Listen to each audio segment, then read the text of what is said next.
எதிர்த்து பேசிட்டு வணக்கம். நேர்பட பேசு நிகழ்ச்சியில் உங்களை சந்திப்பதில் மகிழ்ச்சி. வறுமையின் காரணமாக அடுத்த நாள் வாழ்வை நகர்த்த முடியாது என்ற முடிவுக்கு வந்து தங்களை தாங்களே மாய்த்து கொள்ளக்கூடிய முடிவை எடுக்கக்கூடிய மக்களின் எண்ணிக்கை கணிசமான அளவு உயர்ந்திருப்பதாக செய்திகள் தெரிவிக்கின்றன. அரசை பொறுத்தவரை அரசின் குற்ற ஆவண காப்பகத்தின் விவரங்களை எடுத்து பார்க்கும்போது இது குறித்த வெளிப்படையான காரணங்கள் இல்லாமல் அந்த மரணம் நிகழ்ந்திருக்கக்கூடிய வடிவத்தை குறிப்பிட்டே புள்ளி விவரங்கள் இடம்பெற்றிருக்கின்றன. ஆனால் வறுமையின் காரணமாக நிகழக்கூடிய தற்கொலைகள் குறித்து ஆய்வு செய்யக்கூடிய பல்வேறு அமைப்புகள் இந்த எண்ணிக்கை கணிசமான அளவு அதிகரித்து வருவதாகவும் தமிழகம் ஒரு குறிப்பிடத்தக்க எண்ணிக்கையில் பயணித்து வருவது மிகவும் துரதிருஷ்டவசமான ஒன்று என்றும் தெரிவித்திருக்கிறது. சமூக பாதுகாப்பு திட்டங்கள், பொது விநியோக திட்டம் போன்றவை ஓரளவுக்கு வெற்றிகரமாக செயல்படுத்தக்கூடிய மாநிலங்கள் என்று தமிழகம் பெயர் பெற்றிருந்தாலும் இங்கும் இது போன்ற சம்பவங்கள் ஆங்காங்கே நிகழ்ந்த வண்ணம் இருக்கின்றன. நேற்றைக்கு சென்னையில் வறுமை காரணமாக ஒரே குடும்பத்தைச் சேர்ந்த 3 தீக்குளித்து தற்கொலை செய்து கொண்டிருக்கிறார்கள். சமூக பாதுகாப்பு, பொருளாதார பாதுகாப்பு என்பவை எந்த இடத்தில் கேள்விக்குறியாகின்றன? வறுமையின் காரணமாக நிகழும் இதுபோன்ற தற்கொலைகளை தடுக்க என்ன செய்யலாம் என்பது குறித்து இன்றைய நேர்பட பேசுவதில் நாம் விவாதிக்க இருக்கிறோம். நம்மோடு இந்த விவாதத்தில் ஓய்வு பெற்ற IAS அதிகாரி திரு பாலச்சந்திரன், மாற்றம் இந்தியா அமைப்பின் திரு நாராயணன், மனநல நிபுணர் டாக்டர் அபிலாஷா மற்றும் மூத்த பத்திரிகையாளர் மற்றும் அரசியல் விமர்சகர் திரு ஐயநாதன் நம்மோடு இணைகிறார்கள். இவர்கள் அனைவரையும் வரவேற்று இந்த விவாதத்தை நான் தொடங்குகிறேன். திரு பாலச்சந்திரன், உங்களிடம் தொடங்குகிறேன். பொதுவாக இந்த சோஷியல் செக்யூரிட்டி ஸ்கீம்ஸ் தமிழகத்தில் நிறைய நம்ம முதியோர் பென்ஷனில் ஆரம்பித்து கணவனை இழந்த பெண்களுக்கான உதவிகள் ஆரம்பித்து திருமண உதவின்னு பல விஷயங்கள் மற்ற மாநிலங்கள் கம்பேர் பண்ணும்போது நல்லபடியாகவே செய்கிறோன்னு ஒரு விவரம் இருக்குது. ஆனால் அது ஒரு எண்டுக்கு போய் சேரலையா? இல்லை ஏன் நாளைக்கு எனக்கு சாப்பாடு இல்லை, நாளன் மறுநாள் நான் வாழ முடியாது அப்படிங்கிறதுக்காக ஒரு குடும்பமே தற்கொலைக்கு போகுது அப்படின்னா இது எப்படி புரிஞ்சுக்கிறது? முதல்ல வறுமையினால் மட்டும் தற்கொலைகள் நடக்கிறதில்லை. ஆனால் நீங்கள் வறுமை பற்றி சொன்னீங்க, அது ரொம்ப முக்கியமான ஒரு காரணம். நீங்கள் சொன்ன இடத்துலேருந்தே ஆரம்பிக்கலாம். நமக்கு நிறைய கொள்கை ரீதியாக சில நல்ல முடிவுகளை எடுத்த மாநிலங்களில் தமிழகமும் ஒன்று. ஆனால் கொள்கை ரீதி என்பது ஒன்று, நடைமுறைப்படுத்துவது என்பது இன்னொன்று. தமிழகம் இன்னும் சில மாநிலங்களோடு சேர்ந்து நடைமுறைப்படுத்தும் பொழுது இங்கு நடக்கின்ற ஒழுங்கீனங்கள், what we call leakages in the system, லஞ்ச லாவண்யங்களின் காரணமாக பாதிக்கப்படுவது, இவைகளின் காரணமாக எந்த நன்மைகள் மக்களுக்கு போய் சேர வேண்டும் என்று அரசு நினைக்கின்றதோ அந்த நன்மைகள் சரியான அளவில் போய் சேருவதில்லை. முந்தைய IRDP என்ற திட்டம் இருந்தது. அதில் 6000 ரூபா கடன் கொடுத்தா ஒருத்தர் வாழ்க்கையில் வறுமை கோட்டிலேருந்து வெளியில் வந்துடலாம் அப்படிங்கிற நிலைமை இருந்தது. 6000ல் 4000 ரூபா கடன் கொடுப்போம், 2000 ரூபா மானியமாக கொடுப்போம் அப்படின்னு சொல்லி அந்த காலத்தில் நான் 25 வருஷத்துக்கு முன்னாடி சொல்கிறேன். 6000ம் கரெக்டாக போய் சேர்ந்தால் தான் ஒரு வறுமை கோட்டுக்கு மேலே வர முடியும். இந்த 2000 மானியமாக தான் நான் வாங்குகிறேன், எனக்கு ஒரு 1000 ரூபா பிரித்து கொடுத்துருன்னு சொல்லி வாங்குகிற ஒரு பங்கு தமிழகத்தை மட்டும் சொல்லவில்லை, இந்தியாவில் எல்லா இடத்துலையும் இந்த மனப்பாங்கு இருந்தது. இதனால் என்ன ஆகுதுன்னா, அவருக்கு வெறும் 5000 மட்டும் கிடைக்கும் பொழுது 6000க்கு தேவையான திட்ட வசதிகள் இருந்தாலும் பணம் வராத காரணத்தினால் அவர் முன்பு இருந்த வறுமை நிலையை விட இன்னும் கீழான வறுமை நிலைக்கு தள்ளப்படுகின்றார். எனவே திட்டங்கள் தீட்டினால் மட்டும் போதாது, அவைகள் சரிவர நடைமுறைப்படுத்தாவிட்டால் எந்த நன்மைகள் நடக்க வேண்டும் என்று விரும்பினோமோ அந்த நன்மைகள் நடக்காது மட்டுமல்ல, இந்த திட்டங்களின் காரணமாக சரிவர மக்களுக்கு போய் சேராதன் காரணமாக தீமைகள் நடப்பதற்கு வாய்ப்புகள் அதிகம். வறுமை அப்படின்னு ஸ்ட்ரெயிட்டா வறுமை மட்டும் காரணம் இல்லைன்னு சொல்லிட முடியாது. நீங்க சொல்லும்போது ஒரு விஷயத்தை புரிந்து கொள்ள முடிகிறது. பசினால மட்டுமில்ல, சுற்று இருக்கக்கூடிய சமூக சூழல், அவங்களை கடனாளி ஆக்குறது, மான அவமானங்கிற விஷயங்களை உட்புகுத்தி அவர்களை ஐசோலேட் பண்றது, அவங்க ஏற்கனவே வாழ்ந்துட்டு இருக்க சமூகம் ஐசோலேட் பண்ணக்கூடிய சமூக காரணிகள் இருக்கு. ஆனால் இதுக்கு எல்லாத்துக்கு அடிப்படை என்பது வறுமையான ஒரு வறுமை அப்படிங்கிற ஒரு விஷயம் தான் இருக்கு. அடுத்த நிகழ்வு இல்லை அப்படிங்கிறது எப்படி மறுத்துறது இல்லை. அதாவது நீங்க பாத்தீங்கன்னா இளைய சமுதாயத்தின் தற்கொலைகளில் எந்த மாநிலங்கள் மற்ற மாநிலங்களை விட அதிகமாக வளர்ந்திருக்கின்றனவோ அந்த மாநிலங்களில், தமிழகம், கர்நாடகம் முதலிய மாநிலங்களில் இளைய சமுதாயத்தினரின் தற்கொலைகள் அதிகமாக காணப்படுகின்றன. இதற்கு காரணம் இன்று உள்ள சூழ்நிலையில் சமுதாய மாறுதல்கள் நிகழ்ந்து கொண்டிருக்கின்றன. நான் இன்னும் சிறிது காலம் கழித்துத்தான் திருமணம் செய்து கொள்வேன் என்று கூறுவதோ, அல்லது திருமணத்திற்கு முன்னால் என்னுடைய சிநேகிதங்கள் வலுப்படுத்தப்பட்ட சிநேகிதங்களாக பெண்பாளருடன் இருக்க முடியும் என்ற தனையனின் பேச்சும் தந்தையின் நிலையும் மாறுபட்டு இருக்கின்ற காரணத்தினாலோ, நேற்றிருந்த சமுதாய சூழ்நிலையில் தந்தை இருக்கும் பொழுது இன்று இருக்கும் சமுதாய சூழ்நிலை அதற்கு பொருந்தாது என்று மகன் நினைப்பதனால் வருகின்ற தலைமுறை இடைவெளியினாலோ இப்படி பல காரணங்கள். தற்கொலைகளுக்கு பொதுவான காரணங்களுக்கு போகல. இன்னைக்கு நம்ம விவாதத்தினுடைய ஒரு மைய புள்ளி என்பது எனக்கு வருமானம் இல்லை, நம்ம வறுமை தான். நேற்று இன்னைக்கு சென்னையில் நடந்திருக்கிற சம்பவத்தில் அந்த குடும்பம் முழுவதும் கடன் சுமையில் இருக்கிறாங்க. கடன்காரர்கள் தொடர்ச்சியாக தினமும் வீட்டுக்கு வந்து போறாங்க. அவர்களுக்கு பசியும் அந்த இடத்துல கொடுமையாக இருக்கு. சமாளிக்க முடியாத ஒரு சூழல் போகும்போது இது ஒட்டுமொத்த பிரஷர்ல அவங்க தற்கொலை பண்றாங்க. இந்த மாதிரி நிறைய சம்பவங்கள் நம்ம பாக்குறோம். ஆனா என்சிஆர்பி ரிப்போர்ட்லயோ போலீஸ் எஃப்ஐஆர்லயோ அந்த டெத்தினுடைய வகை எப்படி, அது அன்நேச்சுரல் டெத்து, இந்த மாதிரி நம்ம அதை கேட்டகரைஸ் பண்றதுனால இந்த விஷயங்கள் வெளியே வருவதே இல்லாமல் இருக்கு. அப்ப வறுமை அப்படிங்கிறது நம்ம எல்லா இடங்களையும் சரியா இருக்கும். கவர்மெண்ட் இலவசமா அரிசி கொடுக்குது, கவர்மெண்ட் இலவசமா விஷயங்கள் கொடுக்குதுன்னு சொன்னாலும் மறுபுறத்தில் ஏன் நிகழ்து அப்படின்னு கேட்கும்போது தான் பியூரோக்ரஸியோட ரோல் என்னவா இருக்கு அப்படிங்கிற கேள்வியும் வருது. அதை ஒட்டி தான் நான் முன்வைத்தேன். நம்ம அடுத்த கட்டங்களில் பேசலாம். திரு நாராயணன், உங்களை போன்ற அமைப்புகள் ரொம்ப கீழ்நிலையில அடித்தட்டு மக்கள், பொருளாதார ரீதியில் அடித்தட்டு மக்களோடு பயணிக்கிறீங்க. எது அவர்களை தற்கொலையை நோக்கி தாழ்கிறது? வறுமையை கடந்து தான் அவங்க வந்திருப்பாங்க. வறுமைன்றது அவர்களுக்கு புரிதல் இல்லை, எல்லாத்துலயும் கடந்து தான் வந்திருப்பாங்க. இருந்தாலும் என்னால வாழ முடியல அப்படிங்கிற சூழலுக்கு எது அவர்களை தள்ளுது? நீங்கள் ஏற்கனவே சொன்ன மாதிரி நம்மளுடைய காவல்துறையுடைய புள்ளிவிவரங்கள் பார்க்குற போது தற்கொலைகளுக்கு பல்வேறு காரணங்கள் இருக்கின்றன.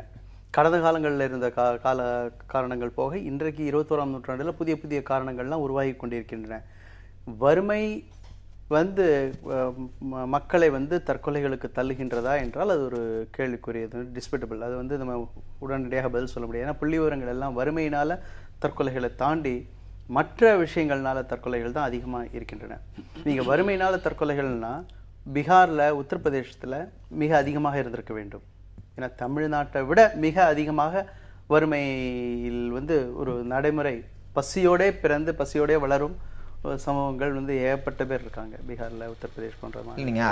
இல்லை, அதனால தான் இப்போ பார்த்தீங்கன்னா இப்போ புள்ளி விவரங்கள் நம்பகத்தன்மை உள்ள புள்ளி விவரங்கள்னு சொல்ல முடியாது இந்தியாவில் சேகரிக்கிற புள்ளி விவரங்கள். அதனால அதை கோடு காட்டி நம்மளால எதுவும் சொல்ல முடியல.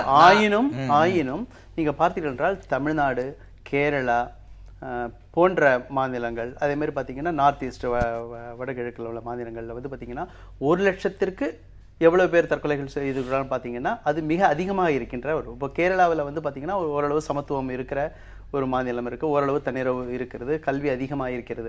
இன்னொரு புள்ளிவிவரங்கள் என்னன்னா, அதிகமாக தற்கொலைகள் பார்த்தீங்கன்னா கல்வி அறிவு பெற்றவர்கள், படித்தவர்கள் தான் அதிகமாக தற்கொலை செய்து கொள்வதாக கூறுகின்றார்கள். அப்போது ஏழ்மை மட்டுமே ஏழ்மையில் இருக்கிறவங்க பார்த்தீங்கன்னா அவங்க வாழ்க்கை புறமே ஏழ்மையில தான் இருக்காங்க. அந்த ஏழ்மை அவர்களை தள்ளுவதில்லை. அந்த ஏழ்மை இருந்தாலும் நீங்க சொல்ற மாதிரி மற்ற சூழல்கள், இப்போ கந்து வட்டின்றதுனால தற்கொலை செய்வதற்கு அதிகமாக இருக்கிறது. கடன் வாங்கி விட்டு அந்த மான பிரச்சனை போக அந்த கடனுக்கு திருப்பி வர்ற போது அதற்கான வழி இல்லாத போது தற்கொலைகள் இருக்கு. அது மாதிரி மற்ற பல்வேறு காரணங்கள் இருக்கின்றன. வறுமை மட்டுமே இல்லை, ஏழ்மை மட்டுமே ஒருவர்களை தற்கொலைகளுக்கு செலுத்துவதில்லை. அப்படி பார்த்தீங்கன்னா மேற்கத்திய நாடுகள்ல கூட பின்லாந்து போன்ற தன்னிறைவு இருக்கிற அரசே எல்லாம் கொடுக்கின்ற வறுமையே இல்லாத நாடுகள்லாம் கூட மிக அதிகமா இருக்கு. கொரியா. நான் ஏன் இந்த அரசு புள்ளி விவரங்களுக்கு மறுபடியும் டிபேட்டபிள்னு சொல்றேன்னா, நீங்க விவசாயி தற்கொலை கூட விவசாயி கடனால் தற்கொலை செய்து கொண்டார் நம்ம எங்கேயும் நம்ம எந்த பதிவுலையும் நீங்க பார்க்க முடியாது. உண்மைதான். விவசாயிகள் தற்கொலைன்னு இருக்கும், வேற ஏதாவது காரணங்களை போட்டு அதை முடிச்சிருவாங்களே. என்சிஆர்பி ரிப்போர்ட்ல வேற எதுலையுமே கடன் தொல்லையால் இத்தனை விவசாயிகள் தற்கொலை இருக்கு, ஆனா கிட்டத்தட்ட ஆயிரக்கணக்கான விவசாயிகள் தற்கொலை செய்து கொண்டிருக்கிறார்கள் நம்மகிட்ட விவரங்கள் இருக்கு. இந்த விஷயமும் கேஸ் டு கேஸ் அங்கங்க நடக்கிறதால அது ஒரு ஒட்டுமொத்த ஃபார்முக்கு வராம இருக்கு. ஆனா நம்ம செய்திகளை தொடர்ச்சியா பார்க்கும்போது வறுமைங்கிறது 3 நாளுக்கு ஒரு முறை 4 நாளுக்கு ஒரு முறை வறுமையின் காரணமாக கடன் சுமை அதிகரித்ததால் அப்படின்ற செய்தியை பார்த்துட்டே தான் இருக்கும். இல்ல 2 விஷயம் நீங்க பார்க்கணும். நீங்க வறுமைன்னு சுலபமா சொல்லிட முடியாது. தற்சார்பு அழியும் போது அங்கெல்லாம் ஏற்பட்டிருக்கு. இப்போ பார்த்தீங்கன்னா ஒரு விவசாயி என்பது அவருடைய தற்சார்பு விட்டு மற்றவர்களை, மருந்து கம்பெனிக்காரங்களை, இல்லை பேங்க்கு, அரசு மற்றவர்களை நம்பி அவன் விவசாயம் செய்யும் போது அது நஷ்டம் ஏற்படும் போது அந்த நஷ்டத்தை எதிர்கொள்ள முடியல. மீண்டும் அவங்களுக்கு தான் போய் கடனை கட்ட வேண்டியிருக்கு, வட்டியை கட்ட வேண்டியிருக்கு. அப்போ சுலபமாக பூச்சி மருந்து இருக்கிறத எடுத்து குடிச்சிடுறாங்க. அதே மாதிரி பார்த்தீங்கன்னா கந்து வட்டின்ற போது அவங்க சுயசார்பை விட்டாங்க. அவங்களுடைய வருமானம் எல்லாமே மீண்டும் கந்து வட்டிக்காரனுக்கு தான் கொடுக்க வேண்டிய ஒரு சூழல் இருக்கிறது. வட்டி கட்டுவதற்கே முடியாத சூழல். இப்படி தன்னுடைய தற்சார்பை விட்டுட்டு பிறரை சார்ந்து வாழ்ந்து அது ஒரு பெரிய சுரண்டலாக மாறும் பொழுது தள்ளப்படுகின்றார்களே தவிர இன்றைக்கு வறுமை இருக்கிறது, நாளைக்கு உழைத்து வாழ முடியுன்ற ஒரு நம்பிக்கையோடு தான் இந்தியாவில் வந்து பெரும்பாலான ஏழை மக்கள் வந்து வாழ்க்கையை எதிர்கொள்றாங்க. அவங்களுக்கு இந்த ரெசிலியன்ஸ் இருக்கு, அவங்களால வந்து உடல் வலியும் தாங்க முடியும், மன வலியும் இருக்கிறவங்க. புதுசா படிச்சுட்டு வர்றவங்களுக்கு தான் அந்த மாதிரியான வலிவில் இன்றைக்கு இருக்கிற கல்வி சூழல்ல வந்து அந்த மாதிரியான ஒரு தன்னம்பிக்கை கொடுக்காத ஒரு கல்வி தான் இருக்கிறது. அப்போ அப்படிப்பட்டவர்கள் தான் போவதற்கான வாய்ப்பு இருக்கிறதே தவிர உழைப்பதற்கு தயாராக இருப்ப சாதாரண மக்கள் வந்து வறுமையினால தற்கொலை செய்து கொள்வார்கள் புள்ளி விவரங்கள் எதுவும் சொல்லல. அதே சமயத்துல நம்மளுடைய புள்ளி விவரங்கள் வந்து சரியான இந்த எஃப்ஐஆர் போடும்போது சரியான காரணங்களை சொல்லுவதா. இப்போ என்னுடைய சோசியல் ஒர்க்கர்ஸ் வந்து தென் மாவட்டங்களில் இப்போ ஒரு ஆய்வு செய்துட்டு இருக்காங்க. அது பல இடங்கள்ல பாத்தீங்கன்னா பெண் குழந்தைகள் பள்ளியில் இருக்கிற மாணவிகள் வந்து தற்கொலை செய்திருக்கிறா சொல்றாங்க. நான் சொல்றது அதிர்ச்சியா இருக்கலாம், ஆனா அதுல எதனால ஆயிருக்குன்னா பாலியல் சுரண்டலுக்கு ஆட்கட்டப்பட்டு பிரெக்னென்ட் ஆகி அதனால வந்து இந்த குழந்தைகள் தற்கொலை பண்ணியிருக்காங்க. ஆனா எஃப்ஐஆர் வயிற்று வலி, இந்த வயிற்று வலின்றது சுலபமான காரணம். அதனாலதான் பாத்தீங்கன்னா பெரும்பாலான புள்ளி விவரங்கள் பாத்தீங்கன்னா நோய்வாய்ப்பட்டது, ரொம்ப நாட்கள் நோய், அந்த புள்ளி விவரங்கள்ல நம்பகத்தன்மை இல்லை. அதனால அந்த புள்ளி விவரங்களுக்கு போகவே இல்லை ஆரம்பத்துல இருந்து. நம்ம தொடர்ந்து பேசலாம். அபிலாஷா, நீங்க ரெண்டு கேட்டகரி ஆஃப் பீப்புள் இதுல பாக்குறோம், இரண்டு தரப்பான மக்கள். ஒன்று வறுமைன்றது அவங்க ரொம்ப சாதாரணம், போவாங்க உழைப்பாங்க, அன்னைக்கு நாளை கடத்திட்டு அடுத்த நாளுக்குள்ள போவாங்க. ஆனால் இதுல இருந்து அடுத்த கட்டத்திற்கு போகணும் அப்படின்னு முயற்சி செய்யும் போது அந்த முயற்சியில தோல்வியுற்று அதில் கடன் சுமை அதிகரித்து அந்த சூழல் மாற்றத்தை, அவங்களா உருவாக்கின சூழல் மாற்றத்தை தங்களால் தகமைக்க முடியாம இந்த முடிவுக்கு போறவங்களை பாக்குறோம். அப்ப அந்த மனநிலையை எது ரிஃப்ளெக்ட் பண்ணுது? இந்த சமூக தாக்கம்னு அதை எடுத்துக்கிறதா, இல்ல அவங்க எடுத்த முயற்சியில அவங்களே இது பண்ணிக்கிறாங்கன்னு அவங்களோட நம்ம ஃபிக்ஸ் பண்ணிக்கலாமா? இது வந்து நம்ம ரெண்டே என்ன சொல்லணும், சைக்கோ சோஷியல் ப்ரெஷர்னு சொல்லுவோம். அதாவது அவங்களோட தனி மனித பக்குவமும் இருக்கு, சுற்றுப்புறத்துல இருந்து வர ப்ரெஷரும் இருக்கு. ஸோ நீங்க சொன்ன மாதிரி இந்த வறுமையினால ஏற்படக்கூடிய சூசைடுக்கும் நார்மல் சூசைடுக்கும் என்ன டிஃப்ரென்ஸ்னா, குரூப் சூசைட் இங்க அதிகம் நடக்கும். குடும்பமா வந்து தற்கொலை பண்றது இந்த வறுமையின் காரணமா நடக்கிறது இருக்கும். அது வந்து கடன் சுமையா இருக்கலாம், இல்லாட்டி வேலையே இல்லை. இப்போ சர்வைவல்ன்றது ரொம்ப காம்ப்ளிகேட்டட் ஆயிடுச்சு. எவ்வளோ வந்து சயின்ஸ் டெவலப் ஆயிடுச்சு, எவ்வளோ லக்ஸுரி அதிகமாயிடுச்சோ அவ்வளோக்கு அவ்வளோ காம்ப்ளிகேஷன்ஸும் ஜாஸ்தி ஆயிடுச்சு. ஸோ நம்ம ஒரு குடும்பம் வந்து ஒரு சிட்டியில் ஒரு வாடகை கொடுத்து டெய்லி சாப்பிட்டு குழந்தைங்களை படிக்க வச்சு வாழணும்னா மினிமம் ஒரு தொகை அவங்களுக்கு தேவைப்படுது. அது அவங்களால மீட்டப் பண்ண முடியாத போது, சப்போஸ் ஈவன் ஐடியில் இருக்கவங்க கூட நான் சொல்கிறேன், திடீர்னு அவங்களுக்கு வேலை போயிடுச்சு, அவங்க வந்து இஎம்ஐ ஆல்ரெடி காருக்கு அப்பார்ட்மெண்ட்டுக்கு எல்லாத்துக்கும் வந்து அவங்க ஆல்ரெடி செட் பண்ணியிருப்பாங்க, அதை ஃபேஸ் பண்ண முடியாதப்ப அவங்க இந்த மாதிரி டிராஸ்டிக் டெசிஷன்ஸ் எடுப்பாங்க. ஸோ என்னை பொறுத்த வரைக்கும் ஒரு தனி நபருடைய கெப்பாசிட்டி, அவங்க எப்படி வந்து ரெசிஸ்ட் பண்ணுறாங்க, எப்படி வந்து அடாப்ட் பண்ணி போகிறாங்க, எத்தனை பேருக்கு வந்து தைரியம் இருக்குது, பரவாயில்ல நம்ம வந்து ஒரு சின்ன வீட்டுக்கு வாடகைக்கு போய்க்கலாம், நம்ம ஊருக்கே கூட போய் திரும்பவும் நம்ம ஸ்க்ராட்ச்லேருந்து ஸ்டார்ட் பண்ணலான்ற அந்த மென்டாலிட்டி இப்போ ரொம்ப குறைஞ்சிடுச்சு. ஸோ எல்லாருக்கும் என்னன்னா, நான் இருக்கிற இடத்துலேருந்து மேலே தான் போகணும், கீழே வர முடியாது, அப்படி இருக்கவே முடியாது. எல்லாருக்குமே வந்து அப்ஸ் அண்ட் டவுன்ஸ் இருக்கும். பட் முன்னாடி இந்த ஜென்ரேஷன் அதை ரொம்ப கேஷுவலாக எடுத்துகிட்டு இருந்தாங்க. இப்போ இருக்கிறவங்களுக்கு வந்து ஸ்ட்ரெஸ் ரொம்ப ஜாஸ்தி இருக்குது.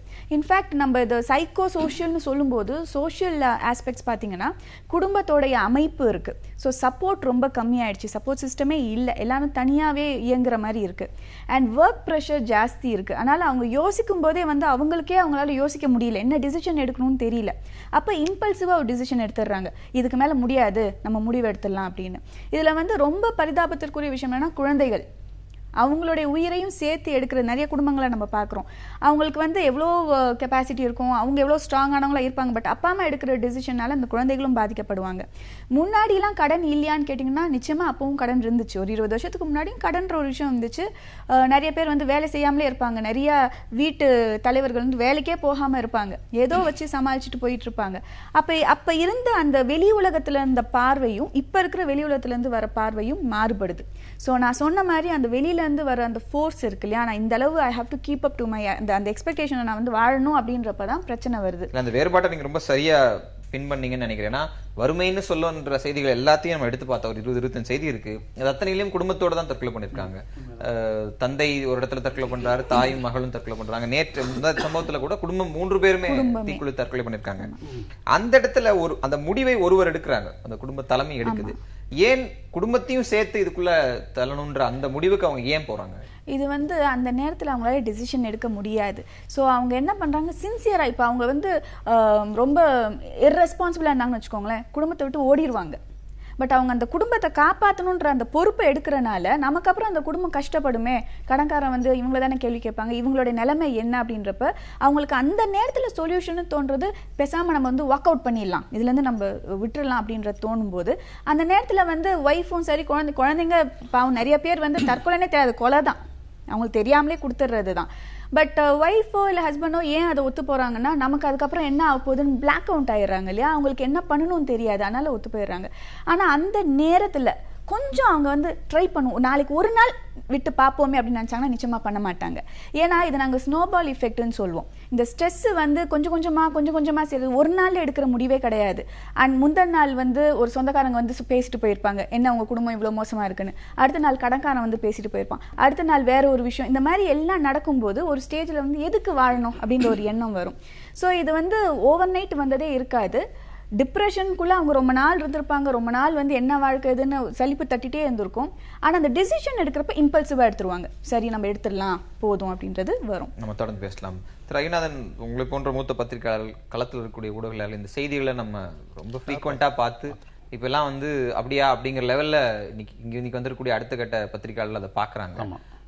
ஆனா ஒரு காரணி தொடர்ச்சியாக ஒரே கண்ணியில் அப்படி பின்னப்பட்டு வந்திருப்பதையும் நம்ம பார்க்கிறோம்.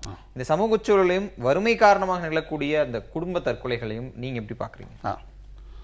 இப்போ எனக்கு முன்னால் பேசிய அனைவருமே வந்துட்டு ஒன்றும் இல்லை, ரிலேட்டட் ப்ராப்ளம்ஸ், அது கூட இருக்கக்கூடிய மற்ற சிக்கல்களையும் சேர்த்தே ரொம்ப நல்லா எடுத்து சொன்னாங்க. ஆனால் 3 விடயத்தை நம்ம பார்க்கணும்.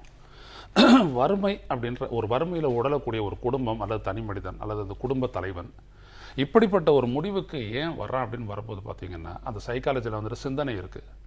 இப்போ எனக்கு முன்னாடி இருக்கக்கூடிய இந்த கடனை நான் எப்படி தீர்க்க போகிறேன், இதுங்களெல்லாம் எப்படி நான் கரையாற்ற போகிறேன், நாளைக்கு இந்த வறுமையிலேருந்து வழியே இல்லையே அப்படின்னு வரும்பொழுது என்ன ஆயிடுது அப்படின்னம்னா, அது ஒரு சமூக சார்ந்த ஒரு சூழலை பிரச்சனை ஆகுது. எப்படின்னா வாய்ப்பின்மை, there is no way out அப்படின்னு ஒரு மனுஷன் ஏன் நினைக்கிறான். அப்போ தான் சார்ந்த சமூகம், உறவுகள், தன்னை பாதுகாப்பதாக சொல்லக்கூடிய அரசாங்கம், இவை யாவற்றிலும் தனக்கான தீர்வு இல்லை என்கின்ற ஒரு முடிவுக்கு வரான். அடுத்தபடி என்னன்னீங்கன்னா, நம்பிக்கையின்மை. ஒரு நம்பிக்கை மனிதனுக்கு எப்போதும் இருக்கணும் ஓடுறதுக்கு. அந்த நம்பிக்கையின்மை அப்படின்றது எந்த இடத்துல வந்துட்டு ரொம்ப கீழே போயிடுது அப்படின்னம்னா, இந்த டிப்ரெஷன் அப்படின்றது ரொம்ப அடிப்படையான ஒரு விடயத்துக்கு வருது அப்படின்னம்னா, துயவு என்கின்ற தமிழ் வார்த்தையை சொல்கிறது. மனம் விட்டு போச்சுடா, மனம் விட்டு போயிட்டே மனத்தை அடக்காதடா அப்படின்னு சொல்லுவாங்க. இந்த மனம் விட்டு போகிற நிலை எப்படி இருப்பதுன்னா, திங்கிறதுக்கும் சோறு இல்லை, இதுங்களை எப்படி காப்பாற்ற போகிறேன் அப்படின்ற ஒரு நிலை. 2வது 2 பொட்டை பிள்ளையை பெற்றுட்டேன் நான், இதுங்களை நான் எப்படி கரையேற்றுறது, இந்த சமூகத்தில் நான் யாரை நம்பி விட்டுட்டு போகிறது. இது அடிக்கடி கேட்கக்கூடிய ஒரு வார்த்தைகள், கிராமத்திலும் சரி நகரங்களிலும் சரி. ஏனென்றால் பொதுவாக உலகத்தெல்லாம் ஒப்பிட்டோம்னா நகர மையங்களில் தற்கொலை அதிகமாக இருக்கும். இந்தியாவில் அந்த ஸ்டாட்டிஸ்டிக்ஸ் சொல்லுது ரூரல் சூசைட்ஸ் ஆர் மோர். இது வந்துட்டு ரொம்ப இதில் இளைஞர்கள் செத்து போகிறாங்க. இளைஞர்கள், பெண்கள்லையும் பாத்தீங்கன்னா அதிகமா இருக்கு. அங்க 40 ஒரு முரண்பாடு பாக்குறோம். கிராமத்துல வாழ்வியலுக்கு வாய்ப்பு இல்ல, வாழ்க்கை வாழ முடியாதுன்னா நகரத்துக்கு போயிடுறாங்க. நகரம் பெயர்ந்த சில மாதங்கள் சில வருடங்கள்ல தற்கொலைகள் நிகழுது. முன்னாடி என்ன ஆச்சு, கிராமம் வந்துட்டு மறுபடியும் ஒரு பஃபர் ஆச்சு. சென்னையில தோத்து போனவங்க வந்துட்டு மீண்டும் கிராமத்துக்கு போனாங்க அப்படின்னோம்னா, நம்மள பாத்துக்கிறதுக்கு 4 பேர் இருக்கான், மாமா இருக்கான், மச்சா இருக்கான், பங்காளி இருக்கிறான், எங்கேயாவது நான் விவசாயம் பண்ணியோ கூலி விவசாயம் பண்ணியோ குத்தகை எடுத்து நான் பொழைச்சிக்குவேன். அந்த நிலை இன்னைக்கு இல்லையே, இந்த நிலை இன்னைக்கு இல்லை. ஏன்னா அங்கேயே விவசாயம் செத்து போச்சு. அதனாலதான் இந்த மாதிரியான ஒரு பெரிய நாடுகள்ல, பிரேசில் போன்ற நாடுகள், இந்தியா போன்ற நாடுகள், என்ற 3 வளரும் நாடுகள் என்று சொல்லக்கூடிய நாடுகள்ல வந்துட்டு என்ன அப்படின்னு நீங்க பாத்தீங்கன்னா, இந்த சாய்மானமா அந்த பொருளாதாரம் வந்துட்டு இயற்கை சார்ந்ததா இருந்தது. இன்னைக்கு வந்துட்டு அது கவனக்குறைவால் அழிஞ்சுக்கிட்டே போகுது. ஒன்றும் இல்லை, பாசனத்துக்கு போதுமானது இல்லை, தண்ணீர் இல்லை, பிரச்சனைகள் அப்படின்னு வரும்பொழுது என்ன ஆயிடுது அப்படின்னோம்னா, மனம் விட்டு போகக்கூடிய ஒரு நிலை ஏற்படுது. இந்த வாய்ப்பின்மையை கொடுத்தது நிறைய இயற்கை தான். அப்ப அந்த இயற்கையிலே அந்த சூழல் கெட்டு கிடக்குது அப்படின்ற ஒரு சூழல். இன்னொன்னு, கடன் அப்படின்ற ஒரு விடயம் வந்துட்டு நம்ம இந்திய சமூகத்தை மிகப்பெரிய அளவுக்கு அழித்து கொண்டிருக்கிறது. இப்ப இந்த வறுமையில சாகக்கூடிய யாருக்குமே வந்துட்டு அவங்க வாங்கின கடனை நான் பர்ஃபார்மிங் அசட்ஸ்ன்னு யாரும் சொல்ல போறது இல்லை, நீ கடங்கார போய் அப்படின்னு. இன்னைக்கு நீங்க பாத்தீங்கன்னா, கல்வி கடன் வாங்குபவர்களை வந்துட்டு வீட்டுக்கு வந்துட்டு நிறுவன ரீதியாக மிரட்டப்படும் பொழுது அவங்க என்ன பண்ணுவாங்க? 5 வருடம் வேலை கிடைக்கல, அப்ப என்ன சொல்லுவாங்க? இந்த நாட்டில் பார்த்தீங்க அப்படின்னா, அன்எம்ப்ளாய்டு எந்த அளவுக்கு செத்துருக்கிறானோ அந்த அளவுக்கு எம்ப்ளாய்டும் செத்துருக்கிறான். இது எப்படி 7.5 7.5 இவங்கெல்லாம் எங்கிறதானே? அப்போ என்ன அர்த்தம் அது? அப்போ these are all indicates and economic failure. நமது நாடு பொருளாதார ரீதியாக தோற்றுள்ளது என்பது. நீங்க என்ன சொல்றீங்க? பொருளாதார வளர்ச்சி அப்படின்னு சொல்லிட்டு அந்த கிராஸ் டொமஸ்டிக் ப்ராடக்ட் ஜிடிபியை வச்சு நீங்க சொல்றீங்க. ஒரு பக்கத்துல இதையே நம்ம ஒத்துக்கிறோம், jobless growth. growth is there but jobless. கேட்ட சொல்றாங்க இது அமெரிக்காவிலையும் அப்படி இருக்குன்னு. நமது நாட்டிற்காக நமது ஒரு பொருளாதாரத்தை நாம் வகுத்து வாழ்ந்த காலம் போய் உலக பொருளாதாரத்தை காரணம் காட்டி இங்கே வேலையின்மையை நாம் நியாயப்படுத்துகின்றோம் என்றால் தற்கொலைகள் நிகழத்தானே செய்யும். வறுமை என்பதை நாம் பல்வேறுபட்ட தளங்களில் வைத்து பார்க்க வேண்டும். நான் வரும்பொழுது ஒருவர் எனக்கு தொலைபேசியில் பண்ணி சொன்னார், 150 ரூபா 135 ரூபா சொல்லக்கூடிய அந்த ஒவ்வொரு நாள் வேலை வாய்ப்பு இருக்கு இல்லைங்களா, ஏரி வேலை வாய்ப்பு இருக்குங்களே, Mahatma Gandhi rural employment scheme, அதில் போயிட்டு அதில் உரிய பணத்தை கொடுக்காம அதில் பணத்தை பிடிச்சிட்டு இது பண்ணுறதுனாலே உளைச்சலுக்கு ஆணைக்கு செத்தவங்களும் இருக்கிறாங்கங்க, தயவு செய்து சொல்லுங்க அப்படின்னாங்க. நான் சொன்னேன் பார்க்குறேன் அப்படின்னா. என்ன அப்படின்னம்னா இதுக்கான ஸ்டாட்டிஸ்டிக்ஸில் தான் நீங்கள் சுட்டி காட்டினீங்க. கொடுக்குறாங்க. இந்தியாவுடைய கிரைம் ப்ரோ வந்து பல நிறைய கொடுத்துருக்குது, அதெல்லாம் நம்ம குறிச்சிட்டு வந்திருக்கிறோம். ஆனால் இங்கே என்ன அப்படின்னீங்கன்னா, ஒரு மனுஷனுக்கு இருக்கக்கூடிய ஒரு வலிமைன்னு ஒன்று இருக்கு இல்லையா, உழைப்பாளிக்கு ஏன் அது இல்லை? செல்ஃப் எம்ப்ளாய்டு நிறைய செத்துருக்கிறான். எவ்வளவுனா 19.7% வருது, அவதான் ஹையஸ்ட். அடுத்தபடியாக தான் குடும்பத்து பெண்கள், மனைவி, அப்படிதான் சொல்லணும். அவங்கள யாரு தாங்குவாங்களோ நம்ம சமூகத்தில், இந்தியாவை போன்ற 3ஆம் உலக நாடுகளில் வந்துட்டு தாங்கும் சக்தியை திகழ்பவர்களே பெண்கள். ஆனால் இங்கே ஒடுக்கப்படுறாங்க, அவங்களுக்கு ஒரு உரிய இடம் தரதில்ல. ஒன்றும் இல்லைங்க, வறுமை கோட்டில் இருக்கிற என்னால் முடியலை அப்படின்னு சொல்லிட்டு வந்துட்டு சொல்லக்கூடிய இடம் அரசாங்கத்தில் ஏதாவது இருக்கா? இருந்தா ஒரு சின்ன ஒரு கடைக்கண்ணியை வச்சு கொடுத்துட்டாலும் கூட பொழைச்சிக்குவான். இவன் வேற ஒரு வேலை செஞ்சா கூட மனைவி பார்த்துக்குவான். இந்த தாங்கும் சக்தி என்கின்ற இந்த பெண்கள் இங்கே உரிய இடம் கொடுக்கப்படாதா மிகப்பெரிய கூட. மற்றதெல்லாம் விட்டுடுங்க, பொருளாதார வாழ்வு இன்னைக்கு நீங்க பாத்தீங்க அப்படின்னா இந்தியாவை பொறுத்த வரைக்கும் 98 million women are farm laborers, which means 10 crores, 10 கோடி பெண்கள் farm laborers. அவங்க என்ன அறுவடை பண்றது, களப்பிடிக்கு போடுறது, இப்படியாப்பட்ட வேலையை செஞ்சு குடும்பத்தை காப்பாத்திட்டு இருக்கிறாங்க. அப்போ ஒரு இடத்துல இருந்து வரக்கூடிய வருவாய் இல்லாத பொழுது இவர்கள் இந்த வறுமையினால் ஏற்படக்கூடிய சோதனைகளிலிருந்து இவர்களை காக்கின்றார்கள். ஆனா அந்த இடத்தை கொடுத்திருக்கிறதுனால அந்த கிராம சமுதாயம் காப்பாத்திக்குது தானே, அல்லது அந்த குடும்பம் காப்பாத்திக்குது. அது இல்லாத போடுது. நம்பிக்கையின்மை நீங்க சொன்னது ரொம்ப சரியான விஷயம். அதுதான் ஒட்டுமொத்த சூழலுடைய ஒரு பிணைப்பு ஏற்படுது. நம்ம அதை பற்றி பேசலாம். ஹைலி அர்பனைசேஷன் சொல்ற இடங்கள்ல எப்படி நம்பிக்கையின்மை உருவாகுதுன்றதே ஒரு விவாதம். நம்ம பேசுவோம், இடைவேளை எடுத்துட்டு போவோம். இடைவேளைக்கு பிறகு பேசலாம். இடைவேளைக்கு பிறகு நேர்பட பேச தொடங்கும். பாலச்சந்திரன், நம்ம இடைவேளைக்கு முன்பு பேசின மாதிரி தான் ஹைலி அர்பனைஸ்டு ஸ்டேட் அப்படின்னா தமிழ்நாட்டை நம்ம சொல்றோம். இந்த அர்பனைசேஷனே எங்க நிகழுதுன்னா, கிராமப்புறத்தில் அடிப்படை வாழ்வாதாரம் சிக்கலாகும் போது நகரப்புறத்துக்கு டவுனுக்கு போனா பொழைச்சிக்கலாம், கிராமத்துல முடியாதுங்கிற அந்த முதல் முடிவுல இருந்து தான் வர்றாங்க. ஆனா இங்கு அப்படி இடம்பெயர்ந்து வந்த மைக்ரேட் ஆனவங்களுடைய எண்ணிக்கை தான் அதிக அளவில் நம்மளால பார்க்க முடியுது.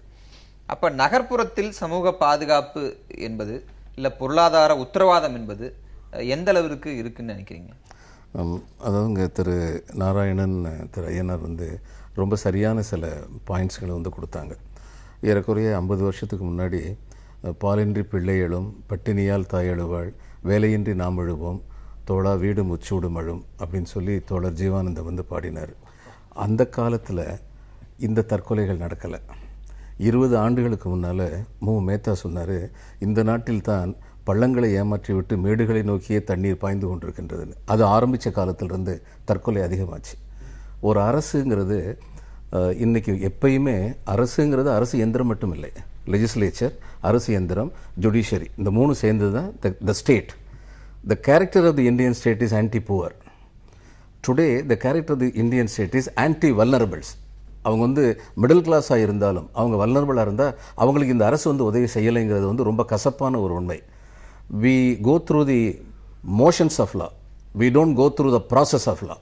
இது ஒரு அடிப்படை கோளாறு.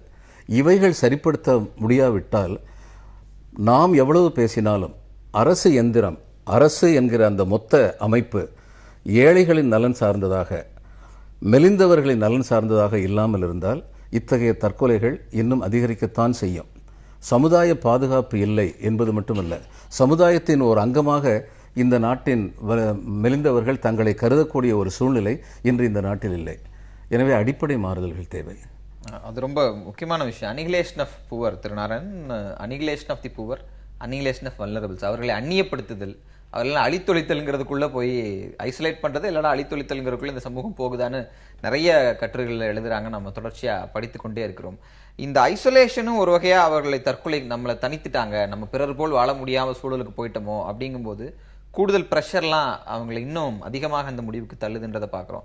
மறுபடியும் அதே கேள்விதான், அர்பனைசேஷன் என்பது குறைந்தபட்சம் ஒரு நேர சாப்பாட்டையாவது உறுதிப்படுத்தும் அப்படின்னு தான் நம்ப வைக்கப்பட்டது, நம்பப்பட்டது. ஆனால் அந்த ஒரு நேர சாப்பாடு கூட இல்லை அப்படின்னு தற்கொலைக்கு போகிறதையும் இதையும் எப்படி நம்ம பொருத்தி பார்ப்போம்? நான் ஏற்கனவே சொன்ன மாதிரி ஒருவேளை சாப்பாடு கூட இல்லைனாலும் பட்னி கிடந்துட்டு அடுத்த வேளை நம்ம சம்பாதிச்சிட முடியும் அப்படின்ற ஒரு நம்பிக்கை கீற்று இருக்கிற போது தற்கொலைகளுக்கு போவதற்கான வாய்ப்பு இல்லை. அந்த நேரத்தில் நம்பிக்கையின்மை இருக்குது. அப்போ அவங்களுக்கு இன்டர்வென்ஷன் இல்லாத போது இந்த புறச்சூழல்கள் தூண்டி செய்யப்படுறாங்க. இப்போ டாக்டர் வந்து இன்னும் கொஞ்சம் சிறப்பாக சொல்ல முடியும். நான் வந்து என்ன பார்க்குறேன்னா இந்த விஷயங்களில் பல்வேறு புள்ளி விவரங்கள் தொடர்பாக நம்ம ஒரு புரிதலோடு நான் முயற்சி பண்ண போது 2 விஷயம் நடக்குது இந்தியா போன்ற நாடுகளில். அதுலேயும் தமிழ்நாடு, கேரளா, புதுச்சேரி போன்ற. இப்போ இன்றைக்கி பார்த்தீங்கன்னா மன அழுத்தங்கள் மிக அதிகமாக சமூகத்துக்கு வருது. அர்பனைசேஷன் வர்றபோது ஒரு பக்கம் வந்து உங்களுக்கு பொருளாதாரத்துக்கான வாய்ப்புகள் இருக்கிறதோடு கூடுதலாக மன அழுத்தங்கள் ரொம்ப அதிகமாகி கொண்டிருக்கிறதுன்னு சொல்லுது. அதே மாதிரி இன்றைய கல்வியும் வந்து பார்த்திங்கன்னா ரொம்ப அழுத்தம் கொடுக்கக்கூடிய கல்வியாக இருக்கிறதே தவிர உங்களுக்கு வந்து ஒரு சுயமரியாதை கிடைப்பது போக ஒரு நம்பிக்கையை கொடுக்கும் கல்வியாக இன்றைக்கு இல்லை. ஒரு ரேட் ரேஸ் மாதிரி தான் இருக்குது. அதனால தான் பார்த்தீங்கன்னா 8 வயசு 10 வயசு பிள்ளைங்க கூட தற்கொலை பண்ணிக்கிறாங்க. அது மட்டும் இல்லை, இந்த 10 வயசு 12 வயசு பிள்ளைங்க வந்து தூக்கு மாட்டிக்க தெரியுது. அது எனக்கு யோசிச்சு பார்க்குறேன், எப்படி வந்து தூக்கு மாட்டிக்க ஒரு 10 வயசு குழந்தையால பண்ண முடியும்னு சொல்லிட்டு இல்லையா. அந்த மாதிரியான ஒரு தீவிரமான ஒரு முடிவுக்கு வந்து சின்ன குழந்தைகள் கூட தள்ளப்படுறாங்க. அந்த இன்னசென்ஸ், அவங்களுடைய குழந்தைமை என்றோம்ல, அந்த பருவத்தை தாண்டி அவர்கள் வந்து இந்த மாதிரியான ஒரு தீவிரமான முடிவுக்கு தள்ளப்படுகிறதெல்லாம் பார்த்து கொண்டிருக்கிறோம். இப்போ இதில் முக்கியமாக பார்க்குற போது ஏழ்மையை தாண்டி இன்றைக்கு லைஃப் ஸ்டைல் ரிலேட்டட் டிசீஸ்ன்னு சொல்லுவாங்க. நாங்கள்லாம் அதுதான் தொடர்பாக பேசிகிட்டு இருக்கோம். வாழ்வு முறை தொடர்பான நோய்கள் வந்து இன்றைக்கி பெரிய அளவில் வந்து இந்தியாவுக்குள்ள இருக்கிற மக்கள் அழுத்தி கொண்டிருக்கிற. ஒரு பக்கம் வந்து ஏழ்மை தொடர்பான நோய்கள்னால் பாதிக்கப்பட்டிருக்கிற போது இந்த வாழ்வு முறை சிதைந்து போய்கிட்டு இருக்கிறது. இதில் வந்து இந்த குளோபலைசேஷன், மார்க்கெட் எக்கானமி, சந்தை பொருளாதாரம் எல்லோரையும் வந்து நுகர்வோராக மாற்றி கொண்டிருக்கிறது. ஒவ்வொரு மனிதரையும் வந்து சுயசார்பு இல்லாம சந்தையை நம்ப சொல்லுகின்றது. அரசு என்ன சொல்றதுன்னா பெரும்பாலான தீர்வுகள் வந்து சந்தையில் இருக்குன்னு சொல்லுது. சந்தை ஒவ்வொருத்தரையும் வந்து வாங்குபவராகவோ விற்பவராகவோ இடைத்தரகராக மாற்றிக்கொண்டிருக்கிறது. அப்போ நீங்க வந்து ஒரு மனிதனாக உங்களை சுயசார்போடு நீங்க வந்து ஒரு தன்னம்பிக்கையோடு வாழ்வதற்கு பதில் நீங்க நுகர்வோராக மாறுறீங்க. அப்போ நுகர்வோராக மாறுற போது அதற்கான பேராசைகள், அதற்கான அபிலாஷைகள்லாம் வருது. அதற்கான வாய்ப்புகள் இல்லாத போது நீங்க ஏற்கனவே சொன்ன மாதிரி ஏற்றத்தாழ்வு அதிகமாகும் பொழுது, இப்போ ஒரு கிராமத்தில் எல்லோருமே வறுமையா இருக்கிற போது அவங்க தற்கொலைகளுக்கு வாய்ப்பு இல்லை. அங்கேயே ஏற்றத்தாழ்வுகள் வர்ற போது கம்பேரிசன் வருகின்றது, ஒரு சுரண்டல் நடக்கின்றது. அந்த மாதிரியான சூழல்கள் வந்து ஒருத்தரை இந்த மாதிரியான முடிவுகளுக்கு தள்ளப்படுகிறது. சின்ன 10 வயசு குழந்தை வந்து ஸ்கூல் எக்ஸாம்ல வந்து பாத்தீங்கன்னா பாஸ் ஆயிருப்பாங்க, அந்த பயத்தினால தற்கொலை பண்ணிருப்பாங்க. ரிசல்ட் பாத்தீங்கன்னா பாஸ் ஆகும். அதனால பல்வேறு சூழல்கள் தொடர்புடைய காரணம். ஏழ்மைன்னு வர்றபோது இது பெரும்பாலும் வந்து சுயசார் என்ன பொறுத்தவரையிலும் திருப்பி நீங்க எதனால சுயசார் பண்ற போது சந்தை வந்து அவங்க கடனாளியாக்க சுரண்டுகின்றது. அது நீங்க பெர் கேபிட்டா இன்கம், தனிநபர் வருமானம் பெருமளவு அதிகரிச்சிருக்கு அப்படின்னா அரசு புள்ளி விவரங்கள் தொடர்ச்சியா சொல்றாங்க. நான் அந்த அடுத்த நேர உணவு அப்படிங்கிற அந்த இடத்துல அடுத்த நேர சிக்கல்னு கூட வச்சுக்கலாமா? ஒரு காரணத்துக்காக அவங்க வந்து ஒரு கடன் வாங்கியிருக்காங்க, அந்த கடனை இன்னொரு குறிப்பிட்ட காலகட்டத்துக்குள்ள அடைக்கணும் அப்படிங்கிறதுக்கான உழைப்பை செலுத்த நான் தயார், ஆனா அதற்கான வாய்ப்பு என் கண்ணு முன்னாடி இல்லைங்க போது கடன் வாங்கியோட பதில் சொல்ல முடியாமல் நான் தற்கொலைக்கு போறேன் அப்படின்னு அப்படி ஒரு நிலை ஏற்படுது. அந்த வாய்ப்பின்மை எங்க உருவாகுது? அந்த வாய்ப்பின்மை உருவாகாமல் செய்ய வேண்டியது யாருடைய கடமை? இல்ல, கட்டாயம் வந்து அரசுக்கு, இந்த ஜனநாயகத்திற்கு, சமூகத்துக்கு எல்லோருக்குமே ஒரு கடமை இருக்கு. நம்ம கல்வியாளர்கள் எல்லோருக்குமே கடமை இருக்கிறது. அரசுக்கு கட்டாயம். ஏன்னா நம்ம ஒரு இப்போ போன வாரம் கூட ஒரு விஷயத்துல வந்து நீதிமன்றம் சொல்ற போது elected government should reflect the aspirations of the people who have elected them சொன்னாங்க. மக்கள் judiciary also should கட்டாயம் அவங்கள ஒவ்வொருத்தரும் இன்ட்ரோஸ்பெக்ட் பண்ணிட்டு இருக்கு. அதனால தான் என்ன சொன்னேன்னா, பாலியல் வன்முறையா இருந்தாலும் சரி, தற்கொலைகளா இருந்தாலும் சரி, பெண்களுக்கு எதிரான சுரண்டல், குழந்தைகளுக்கு சுரண்டலா இருந்தாலும் சரி, எல்லாவற்றிலுமே கவர்னன்ஸ், டெமோக்ரஸி அதெல்லாமே வருகின்றது. ஜேஎஸ் வர்மா கமிட்டி, முன்னாள் நீதிபதி ஜேஎஸ் வர்மா கமிட்டி பாலியல் இருந்து குழந்தைகளை, பெண்களை வந்து விடுவிக்கிறதுக்கு அது தொடர்பாக ஒரு சட்டம் இயற்ற போது, அதுக்கு ஒரு குழு அமைச்ச போது அவங்க பெரும்பாலும் வந்து மீண்டும் ரிஃபார்ம்ஸ் பற்றி தான் பேசுகிறாங்க. இப்போ நம்மள்ட்ட இருக்கிற அமைப்புகள், அரசு அமைப்பு எடுத்தீங்கன்னா வெள்ளைக்காரர்கள் கொண்டு கொடுத்த அமைப்பை வைத்துக்கொண்டு ஜனநாயகத்தை நடைமுறைப்படுத்துகின்றோம். அதில் தான் பெரிய சிக்கல் இருக்கிறது. அப்போது நம்மளுடைய ஒவ்வொரு வீடு வந்து ஜனநாயகப்பட வேண்டி இருக்கிறது, கல்வி சாலைகள் ஜனநாயகப்பட வேண்டியிருக்கிறது, நிறுவனங்கள் வந்து ஜனநாயகமயப்பட வேண்டியிருக்கிறது. அரசு ஊழியர்கள், அரசு அதிகாரிகள் எல்லோருமே வந்து அவங்க வந்து வெள்ளைக்காரர்கள் நினைச்சுக்கிறாங்க. ஒரு ஐஏஎஸ் ஆஃபீஸர் அரசு ஊழியர்கள்னு சொல்றோமே தவிர மக்கள் ஊழியர்களாக மாற வேண்டியிருக்கு. அந்த ஜுடிஷியரி, காவல்துறைன்னு ஒவ்வொரு அமைப்புலையும், சமூக அமைப்புகளில் வந்து மாற்றங்கள் வந்து ஜனநாயகப்படுத்தப்படும் போது, அதாவது பார்த்தீங்கன்னா ஐயநாதன் அவர்கள் சொல்ற போது பெண்கள் அதிகமாக தற்கொலைகளுக்கு போறாங்க. ஆனால் புள்ளிவிவரங்கள்னு சொல்றதுன்னா 2 ஆண்களுக்கு ஒரு பெண் தான் தற்கொலைக்கு போவதா புள்ளிவிவரங்கள் சொல்றது. இப்போ ஆண்களும் இருக்கின்றார். அந்த காலத்துல சத்தின்னு சொல்லிட்டு கணவர் இறந்து போனாங்கன்னு தற்கொலை செய்து கொள்றது ஒரு சிஸ்டமாவே இருந்தது அந்த காலத்துல. இப்ப அதெல்லாம் தாண்டி வந்துட்டு இருக்கோம். அப்போ வந்து இந்த கவர்னன்ஸ் ரொம்ப முக்கியம். அந்த கவர்னன்ஸ் வந்து சரியா மக்களுக்கு வந்து செய்தி நீங்க சொல்ற மாதிரி நம்மளுடைய சமூக பாதுகாப்பு திட்டங்களை ஒழுங்கா போய் சேரணும்னா முதல்ல வந்து அந்த அமைப்புகள் ஜனநாயகப்பட வேண்டியிருக்கு. குடும்பங்கள் ஜனநாயகப்படும் பொழுது குடும்பத்தில் வந்து தற்கொலைகளுக்கான வாய்ப்புகள் எல்லாம் குறைச்சலா இருக்கு. யாரோ ஒருத்தர் அப்பா முடிவெடுத்து எல்லாரையும் தள்ளுறாரு. ஃபேமிலி சைக்காலஜிக்குள்ள தான் நம்ம பேசணும். அபிலாஷா, நேற்றைய சம்பவத்தை எடுத்துட்டா அதுல ஒரு பெண் மட்டும் வெளியூர் போயிருக்காங்க. அவங்களை தவிர அம்மாவும் மற்ற இருவரும் தற்கொலை பண்ணிக்கிறாங்க. அப்படிங்கும்போது இது ஒரு பிளான்டு விஷயம் இல்லை அப்படின்னு நம்மளால புரிந்து கொள்ள முடியுது. இன்டாலரன்ஸ், சகிப்புத்தன்மை அப்படிங்கிற சகிப்புத்து கொள்ள முடியாத ஒரு நிலை அப்படிங்கிறது நம்ம பல காரணிகள் பார்க்கிறோம். அப்ப இது போன்ற கசப்பான சூழல்கள், ஒரு சிக்கலான சூழல்களை சகித்து கொண்டு அடுத்த கட்டத்திற்கு பயணிக்க முடியாமல் அவர்களை தடுப்பது எது? நம்ம ஃபர்ஸ்ட்ல இருந்து நம்ம பேசிட்டு இருக்கிறது என்னன்னா, நம்மளுடைய செடென்டரி லைஃப் ஸ்டைல் வந்து இப்போ அதிகமாக மாறிட்டே வருது. நம்ம எஜுகேஷன் சிஸ்டம்ன்றது என்னன்னா, வாழ்க்கைக்கு ஏற்ற மாதிரி நம்மளை வந்து பக்குவப்படுத்திக்கிறது, அடாப்ட் பண்ண ஹெல்ப் பண்ணுறது தான் எஜுகேஷன் சிஸ்டம். ஆனால் நீங்கள் நல்லா நோட்டீஸ் பண்ணிங்கன்னா, கிரைசிஸ் மேனேஜ்மெண்ட்ன்ற ஒரு விஷயம் எப்பவுமே யாருக்குமே சொல்லித்தரப்படுறதில்ல. ஒரு ப்ராப்ளம் சால்விங், ஒரு பிரச்சனை வந்துச்சுன்னா நீ எப்படிலாம் வந்து அதை கையாளலாம், எப்படிலாம் வந்து அந்த நேரத்தில் நீ ஸ்ட்ராங்காக இருக்கணும், சைக்கலாஜிக்கலாக எப்படி உன்னை வந்து நீ எம்பவர் பண்ணிக்கணும், இந்த விஷயம் யாருக்குமே சொல்லித்தரப்படுறதில்ல. ஸோ ஒரு சுச்சுவேஷன் வருது, அந்த இடத்துல அவங்களுக்கு பிளாங்க் ஆகிட்டாங்கன்னா உடனே இம்பல்சிவாக ஒரு முடிவு எடுக்கிறாங்க. அதனால தான் நீங்கள் சொன்ன மாதிரி அவங்க பிளான் பண்ணலை. இன்ஃபேக்ட் நிறைய பேர் வந்து அப்போ போய் கடையில் விஷம்லாம் வாங்கிட்டு வர மாட்டாங்க. அங்கே கண்ணு முன்னாடி என்ன இருக்கோ அதை தான் எடுத்து யூஸ் பண்ணுவாங்க. அந்த இம்பல்சிவ்னஸ் தான் முக்கியமான காரணம். இன்னொன்று வந்து நம்ம இப்போ பேசிகிட்டு இருந்தோம், வறுமைன்னு சொல்கிறோம். இந்த வறுமைக்கு என்ன காரணம்னு நம்ம பார்க்கணும். ஒன்று அன்எம்ப்ளாய்மெண்ட் சொல்லலாம். இன்னொன்று நீங்கள் அதிகமாக பார்க்குறது வந்து குடி, ஆல்கஹாலிசம் அதிகம் இருக்கப்ப என்ன பண்ணுறாங்க, அவங்களுக்கு நல்லா தெரியும் கடன் இருக்குது, காசு தேவைன்னு, ஆனால் அதை விட முடியாமல் சம்பளத்தை வாங்கிட்டு வந்து நேராக போய் குடிச்சிட்டு வருவாங்க. அப்போ அந்த குடும்பம் வந்து இன்னும் வறுமைக்குள்ளே போகும். ஸோ உழைப்பு இருக்குது, தேவை இருக்குது, ஆனால் இடையில வந்து இந்த குடிப்பழக்கம் இருக்கிறதுனால அந்த பக்கம் போயிட்டே இருக்கு. இந்த கேஸ் ஸ்டடிஸ் எடுத்து பார்க்கும்போது ஒரு விஷயம் எனக்கு வந்து பார்க்குறது என்னன்னா, அம்மா மகள், அப்பா பையன், இல்லை அப்பா பெண் அப்படின்னு 2 தலைமுறையை சேர்ந்தவர்கள் ஒரு முடிவுக்குள்ள போறாங்க. ஆனா இவங்க வாழ்ந்த சூழல் என்பது வேற, இவங்க வாழ்ந்த சூழல் என்பது வேற. நீங்க ஒரு பொதுப்படையா பார்க்கும்போது இப்ப இருக்கிற தலைமுறைக்கு இந்த சர்வைவல் வந்து ரொம்ப எளிதா வருது, சேலஞ்சஸ் அதிகமா ஃபேஸ் பண்றாங்க அப்படின்லாம் சொல்றாங்க. ஆனா இது போன்ற முடிவுகள் இருவர்ல யாரும் ஒருவர் கூட தடுக்க முயற்சி செய்யலையா அப்படின்னு கேள்வி. இல்ல இப்ப இருக்கிற எங்க ஜெனரேஷனுக்கு வந்து நிறைய எக்ஸ்போஷர் கிடைச்சிருச்சு, நிறைய சேலஞ்சஸ் கிடைச்சிருக்கிறது உண்மைதான் சொல்றத இந்த விஷயத்தோட பொருத்தி பார்க்க முடியுமா? இல்ல எக்ஸ்போஷர் கிடைச்சிருக்கிறது உண்மைதான். ஆனால் டெஃபினட்டாக வந்து முன்னாடி ஜென்ரேஷன் இதை பெட்டராக ஹேண்டில் பண்ணாங்கன்னு தான் தோணுது. இப்போ இருக்க ஜென்ரேஷனுக்கு வந்து நம்ம ஒரு மைண்ட் செட்லேயே கொண்டு போயிட்டுருக்கோம் அவங்கள. நீ வந்து சம்பாதிக்கணும், சொந்தமாக வீடு வாங்கணும், கார் வாங்கணும், நீ பெரிய ஆள் ஆகணும், இதை தான் நோக்கி தான் போயிட்டுருக்கோம். ஸோ அந்த நிம்மதி, அந்த பீஸ், அந்த ஹார்மனி, அவங்கள பற்றி தெரிஞ்சுக்கிறது, புரிஞ்சுக்கிறது, நல்ல கைடன்ஸ். முன்னாடிலாம் புக் படிக்கிற பழக்கம் வச்சு இப்போ யார் புக் படிக்கிறாங்க? எல்லாம் வந்து கொஞ்சம் டைம் கிடைச்சாலும் டிவி முன்னாடி உட்காடுறாங்க, அங்கே என்ன சீரியல் போதோ இல்லை வாட் எவர் அதுதான் அவங்க பார்த்துக்கிறாங்களே ஒழிய ஒரு நல்ல கைடன்ஸ், ஒரு நல்ல லீடர்ஷிப்லாம் இல்லாதனால அவங்களுக்கு வந்து யோசிக்கிறதே இல்லை. ஸோ ஒரு பிரச்சனை வந்தால் யார்கிட்ட கேட்கணும், என்ன யோசிக்கணுன்றதே தெரியாதப்ப அந்த நேரத்தில் என்ன தோணுதோ அதுதான். அண்ட் இன்னொரு விஷயம், இந்த மாதிரி குரூப் சூசைட் பொறுத்த வரைக்கும் இன்ஃப்ளூயன்சஸ் நிறைய, ஏன்னா அவ்வளோ வல்னரபிளாக இருப்பாங்க. ஸோ ஒருத்தவங்க சொல்கிறத இன்னொருத்தவங்க அப்படியே கேட்டுப்பாங்க, அவங்க வந்து அதை எதிர்க்கவே மாட்டாங்க. இல்லை நம்ம வாழ்ந்து பார்க்கலாமே, நாளைக்கு ஒரு நாள் விடுங்களேன்னு ஒரு பையன் சொன்னால் கூட அந்த அப்பா வந்து அதை அவருக்கு கேட்க மாட்டார். இல்லை நம்ம முடிவு எடுத்துட்டோம், விட்டுறா, குழப்பாது, அப்படி தான் அவங்க பேசுவாங்க. ஏன்னா அந்த அளவுக்கு அவங்க வந்து டிப்ரெஷனில் இருக்கிறனால தான் அவங்க அந்த முடிவுக்கே போகிறாங்க. அதனால் டெஃபினட்டாக வந்து ஜென்ரேஷன் பார்த்தீங்கன்னா முன்னாடி ஜென்ரேஷன் இன்னும் பெட்டராக ஹேண்டில் பண்ணாங்க. சம்டைம்ஸ் வந்து நம்ம சொல்லுவோம் இல்லையா, இக்னரன்ஸ் இஸ் பிளிஸ்ன்னு. So too much of exposure வந்து அவங்களுக்கு இதுக்கான தைரியத்தை கொடுக்குதுன்னு தான் நம்ம சொல்லணும். நிறையா கேள்விப்படுறாங்க. இப்போ வந்து மீடியாவே கேட்குறாங்க. மோசமான முரண்பாடு, வாழ்றதுக்கு தைரியம் இல்லை, சாகிறதுக்கு தைரியத்தை கொடுத்துருக்குன்னா அது என்ன மாதிரியான எக்ஸ்போஷர்? சாகிறத பொறுத்த வரைக்கும் குடி இதெல்லாம் சொல்றாங்கல்ல, அதெல்லாம் உண்மை. இந்த வறுமைக்கான காரணம் ரொம்ப முக்கியமான ஒரு பாயிண்ட் சொன்னாங்க. ஆனால் வறுமைக்கான இன்னொரு முக்கியமான காரணம் வந்து மருத்துவ செலவுகள். மருத்துவ செலவுகள் வந்து எக்கச்சக்கமாக அதிகரிச்சிருக்கு. எதனாலன்னா நம்முடைய ட்ரெடிஷ்னல் மெடிசனை சொல்லி கொடுக்காம, நான் வந்து 50 லட்ச ரூபா கொடுத்தா மெடிக்கல் சீட் வாங்கினா முதல்ல அந்த 50 லட்சம் சம்பாதிக்கணும்னு தான் பார்ப்பேன். அதனால் அந்த மாதிரியான சம்பாத்தியம் தான் இன்றைக்கி அதிகமாக போயிட்டு இருக்கிறது. ஒரு சாதாரண மருந்துகளுக்கு நான் அரசுன்னு திரும்ப சொல்ல காரணம், அரசுடைய கடமை மக்களுக்கு தேவையான அத்தியாவசியமான மருந்துகள் சரியான விலையில் கிடைக்க வேண்டும்.